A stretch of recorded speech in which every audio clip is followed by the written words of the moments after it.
Thank you, ladies. Thank you for joining me here on the stage. And you're right, we are daring to do things differently this past year. You created something so special with Outside the Box BC. Tell us a little bit about what Outside the Box BC is. So it's a collective between our three destinations, Kamloops, Penticton, and Nanaimo in BC. And basically it was a way for us to get a little bit more attention on our smaller destinations. Everybody loves to come to BC. We want them to come visit us in our more unique outside the box destinations. And so can you tell us a little bit about why you decided to do this? This is something so unique.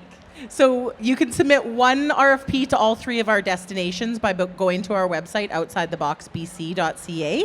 And from there, we will put the RFP together for you, send it back in one nice package. We also have an incentive, so it's $10 back per room night for the planner. This is a planner incentive, meaning that if you have something that can't come to all three of our destinations, as long as you have a program, if you're booking more than one program at a time, if you have more than one program, you put it in all three of our destinations within 5 years, you qualify for the incentive. Perfect. And so, raise of hands, how many planners do we have here, meeting planners? Can we share a little bit about the incentive for the planners themselves? Yes. So that is the $10 back. So basically, if you had something that could come to all three of our destinations, even if it's not the same program, then you would qualify for the $10 back. Yeah. I love that. Now, there's a reason that the three of you decided to align together. Aside from being all from BC, what are some common alignments that you have between the three destinations? That's still me. Yeah, okay. So we are all the smaller destinations. So we are near the bigger destinations like Victoria, Kelowna, Vancouver, Whistler, but we're the smaller, more unique destinations, and that's kind of where it started. Also, for us working together, we're all destinations that have 1.5 people that are at our destination. So when we work together on this stuff, not only can we pool our money together and have a bigger presence at a trade show like CME, we also can split the work 3 ways as well. And we do have a coordinator that works with us too to put all of the RFPs together and work with all of the clients that we have as a collective too. And the one thing I noticed going to these 3 destinations, being from BC myself, is there's a lot of Indigenous roots in all 3 of these destinations. So I love that you guys are have those resources available for clients. If you're looking for Indigenous education or Indigenous touches on your programs, these 3 destinations have it dialed in and they're able to point you in the right direction. Now I love all 3 of your destinations. I can't pick a favorite, to be perfectly honest, but I am gonna start with you, Gina, because you are the westernmost destination in Nanaimo. Tell us what's happening in Nanaimo. Yeah, so I'm with Nanaimo. So if you don't know, we're central Vancouver Island. And there's numerous ways, obviously, to get to the island. We do have a regional airport, but one of the really cool things that has kind of come about in Nanaimo is a fast ferry connecting us from downtown Vancouver to downtown Nanaimo. You've probably all heard of BC ferries, and that's one of the ways you could get to the island, but now we have a fast passenger ferry, and that works for planners because it's getting your members coming from the lower mainland to Nanaimo. You don't need a vehicle once you do get to downtown Nanaimo, and so it's kind of an easy, and then it's an experience. For us living on the island, we go on ferries all the time, but we realize that for some people who don't go on ferries, that's a unique experience. We can also include that in the program, so it can be a part of the experience. People flying into Vancouver, instead of connecting to our regional airport, they'll connect on the ferry and come over on the passenger ferry. Those ferries can be chartered also, so we are seeing now, we're looking to do chartered ferry rides, so they'll book out the whole ferry. It'll be licensed, and you can kind of have your pre-conference party on the ferry getting from Vancouver to Nanaimo, and then get to Nanaimo and have the bigger conference in our conference center.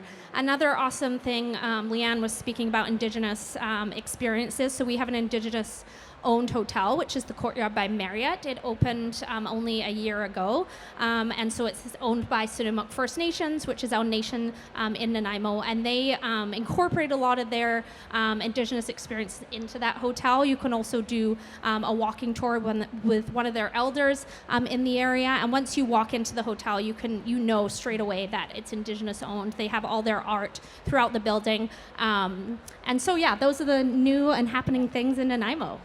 Well, and I think it's important to remember you also have a conference center. Tell us a little bit about your ideal program size.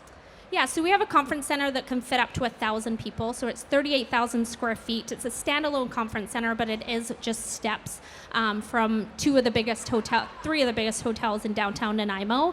It's a unique state-of-the-art building. It was only built 15 years ago, which is somewhat new in conference center world. And so we're starting to look at those national conferences that maybe did go to Vancouver or some of those bigger cities, and maybe they're a bit more expensive now. And so Nanaimo is another option, and a unique option. Well, the whale watching alone has me hooked. I can't wait to see you in Nanaimo next spring. So now we're moving a little bit further west. We're moving into the interior of BC, and we're coming across the gem of Kamloops, one of my favorite places. Roxy, what's happening in Kamloops? So biggest thing for us in Kamloops right now is we are the second fastest growing city in Western Canada right now. And so we've grown by 30,000 people. And with that, we have not had any facilities built for quite some time. So right now, the city of Kamloops is doing our Kamloops program, which is a multi-phase visionary program that's going to have 6 new facilities being built in Kamloops. The first one, and the most important for my world, is the Performing Arts Center that's going right downtown. So that will give us more event space, state-of-the-art event space, and everything right in the heart of our downtown. Love it. And the last time I was in Kamloops, I couldn't get over the amount of golfing that you guys have. I think a lot of people forget that it is a golf-driven destination. Tell us a little bit about that.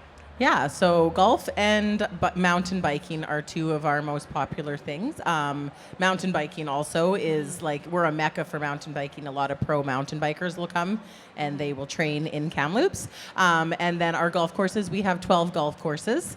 And one of them is Tobiano, which is the #1 rated public golf course in BC.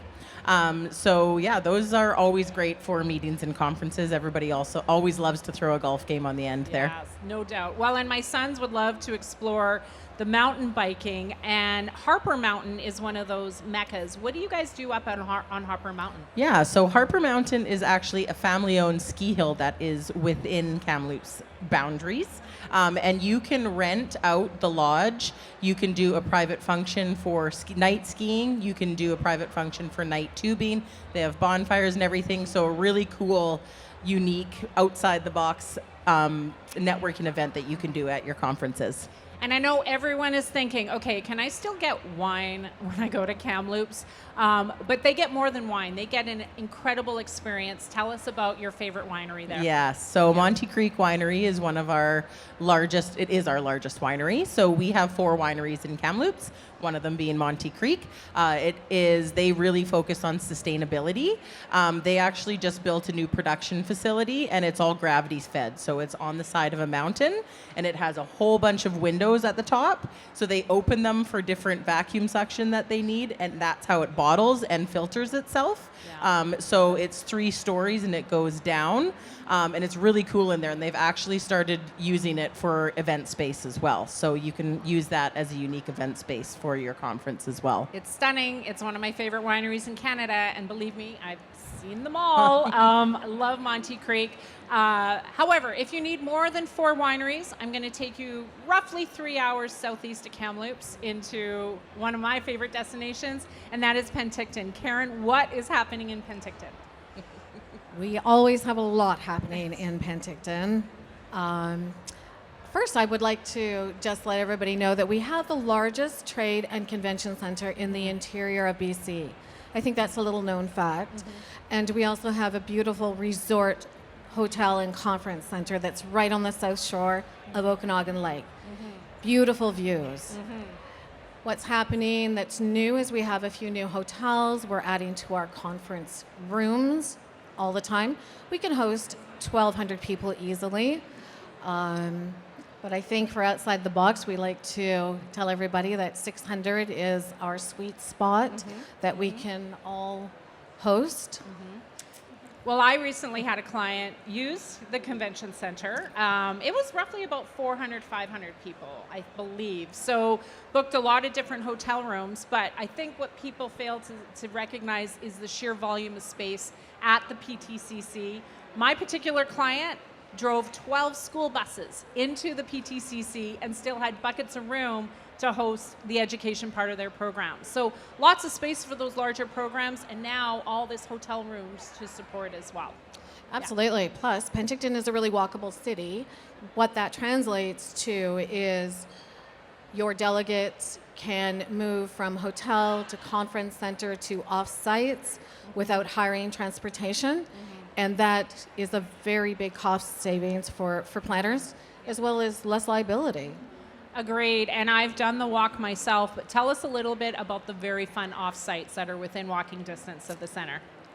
We have some unique places. We have a dry docked paddle wheeler from the late 1800s, and it has been turned into an event space. It is gorgeous. It is fully restored, and half of it is in the lake, so people often do all of their photos at the end of the boat in Titanic poses. It's really cute. We also have a few new spaces that are popping up downtown. Some of them are like very industrial looking with garage doors that open, so food trucks can pull up and they can make the space into anything that you want it to be. And very close to hotels and conference centers. And I'd like to wrap up just sharing a little bit about all three of your destinations. For those of you who are from Toronto or Montreal or Ottawa or Calgary, Alberta, where it's winter from like August to like July, we don't have those kinds of winters in the interior of BC and on the island. So very mild temperatures, meaning those shoulder programs could fit really well, and you're still walking to these places. You are still putting on a light jacket and enjoying the beautiful BC scenery almost year round, right? For Canada, that's a big deal. All right, you guys have a few calls to action, right? You're going to go and visit the ladies over at booth 921. Lots of prizes to be had. And then there's outsidetheboxbc.ca. That's where you can learn more about each respective destination, as well as submit that initial RFP and get the ball rolling. Start working with this team and see what the experience is like finding the best destination for your program. Thank you so much for joining me. I am so excited to see Outside the Box come to life, see people experience BC this afternoon. Yes, join us at 4:30 at the BB Blanc stage for the Hall of Fame Awards ceremony. Outside the Box BC is up for the big idea. This is a big deal. We're the finalists. This is a very big deal. So come and support the team here at Outside the Box BC. Thank you for joining us on this stage. We are going to be back at 1:40 this afternoon with another Outside the Box experience, talking to Hyatt Hotels about some of their very unique trademark brands. So join us back here at 1:40. Thanks, everyone.